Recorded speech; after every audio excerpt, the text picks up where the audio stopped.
The Secretariat for the National Co-operative Conference 2025, coordinated by the Co-operative Credit Union Movement Technical Committee in collaboration with the Cipriani College of Labour and Cooperative Studies, is inviting you to join them as they get ready to bring together national, regional and international speakers to explore how the cooperative movement can serve as a strategic driver for sustainable and inclusive development. To expand on that, this morning we are joined by the technical committee member in the form of Estrada and Mr. Colin Bartholemew, representing for the Cipriani Labour College, giving us some insight into how this can impact us and how we should be a part of it. So, gentlemen, good morning and welcome to the Now. Good morning. Good morning. Thank you. Trinidad and Tobago. Trinidad and Tobago, and to your viewers and listeners. I appreciate you making time because this being the inaugural conference, a lot has to be prepped and done. But tell us, what is the importance, first of all, of these sorts of conversations, how cooperatives impact our society? Perhaps you can contribute there, Wayne, to start things off. What's the importance of cooperatives altogether?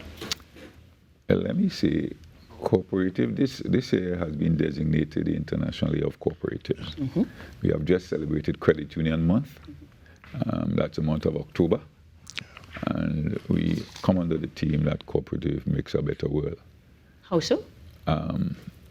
As you heard before, the last program I was looking at, I observed that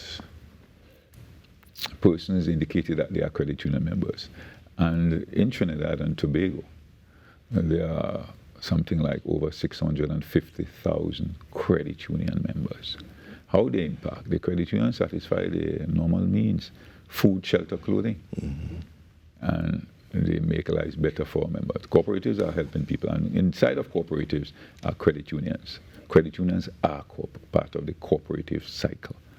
And with that, I'm a credit union member. I'm a member of many credit unions. I trust that you might be one as well.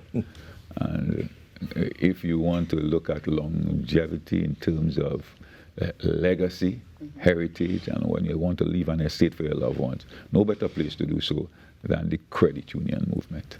I am sold, but I am a member of a credit union, so I definitely understand deriving benefits from it from a monetary stance. But then let's talk a little bit as to how these sorts of endeavors, like this conference, Mr. Bartholomew, is actually going to impact persons who may be considering or outside of the sphere of money altogether. How is this conference going to impact them? Well, the conference in itself, under the theme Celebrating Cooperative Resilience and Strengthening the Cooperative Movement as a Strategic Driver for National Development, encapsulate those persons who require inclusion, whether it be financial inclusion or social inclusion, because it's important to note that cooperatives are both economic as well as social enterprises. Yes. So these organizations and this conference enables the discussion to expand beyond just the boundaries of financial capacity, right. But how do you build also social equity? How do you bring communities together, and the capital and the equity that is generated from that could build and help develop lives and sustain communities? And this conference will allow us to interrogate that information, bring similar minds together, have discussions, enable the thought leaders to become action items and oriented and push communities and the nation forward. I appreciate you underscoring that cooperatives are also a social entity or driving force behind social development, simply because that sense of community, that sense of belonging, that pride that you so proudly carry, it will translate into motivation that will develop the communities within which they exist. That I understand completely. But you could choose just about anybody to have that done. So talk to me about the panel that will be at the conference. Well, the panel is really expansive, and it will include discussions, of course, on youth and women. The discussion will also take us in the trajectory of technology and some of the more recent developments in terms of AI. Of course. Even within the financial cooperative movement and the financial sector, there's a discussion around agentic AI that focuses on values and principles.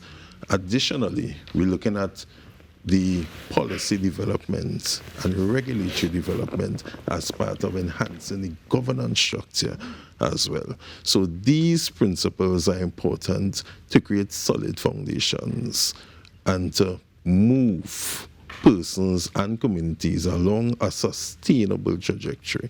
And I think that's the important part, building community and enhancing sustainability. Of course, everybody comes in with ideas and plans, but are they sustainable and do we yield results? Definitely an area of focus, but I imagine, Wayne, that you will have more of a pointed interest, if you will, because you are a member of the community and a member of the cooperatives themselves. Are there particular conversations or aspects of the conference that you're looking forward to most? Yes, indeed. Most of the governance element. Because there are some topical issues. There are issues with respect to how credit unions are being managed. And some of the presenters will be treating with that, as Colin said, in terms of governance. And we have some significant persons coming from the ILO, persons coming from well-recognized institution, and they are versed in the topics of treating with governance and leadership. And there are things that persons we would like to have done in terms of treating with legislation. The role of credit unions and cooperative, we need some legislation to strengthen that. And one of the things about that is really to get government to act in a certain way.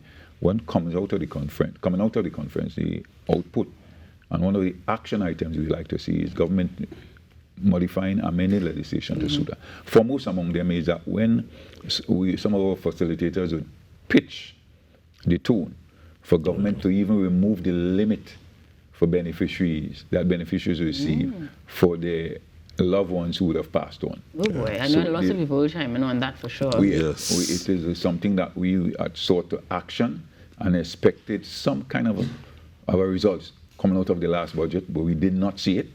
And we hope now this will be a kind of a catalyst coming up from the information flow that this conference brings.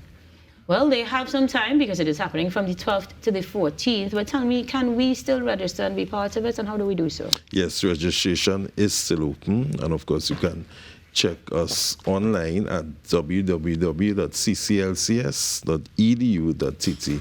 That will take you through the registration links. You can also contact via phone 609-3064, the extensions 238 through to 240. And the college is accessible around the clock via all our social media handles for additional information as well. Definitely present on the digital space. Yes. Of course, if you guys don't recall all of the details he just shared, you can head to social media to get it. We will put the flyer back up on the screen shortly. But for now, in terms of any sort of cost to this one, or are you required to be a member, or non-members are welcome as well? Right, so all members, it's open to the entire public of Trinidad and Tobago. Individual cost, we're looking at $1,500 per participant for the wealth of information. However, we have a group rate, 5 or more participants. We have a $1,200 special for those persons who are so interested. And this is for the duration of the entire conference? For the duration of the entire conference. You are mandated to attend from the 12th to the 14th. Right, so the opening ceremony actually takes place on the 12th. Right. That will be held at the Hyatt, and the cost to attend the opening would be $500 per person. And then the 2 additional days of the conference at the Cipriani College of Labour and Cooperative Studies would be happening on the 13th and the 14th at the cost of $1,500 or $1,200 for the group rates. Sounds like good stuff. And because you're going to be able to participate and impact the outcomes of this conference, it is definitely one worth attending that we should hopefully see fruit bearing soon. Yes. And perhaps be able to check in with you post-conference to get some feedback. Most definitely. For now, I wish you the best of luck. I hope you have a successful event. And I hope that you at home are considering your options, because ultimately we're giving you information that you could use here on the Now Morning Show. But your birthdays are coming up after these messages, so stick around. We'll be back after this break.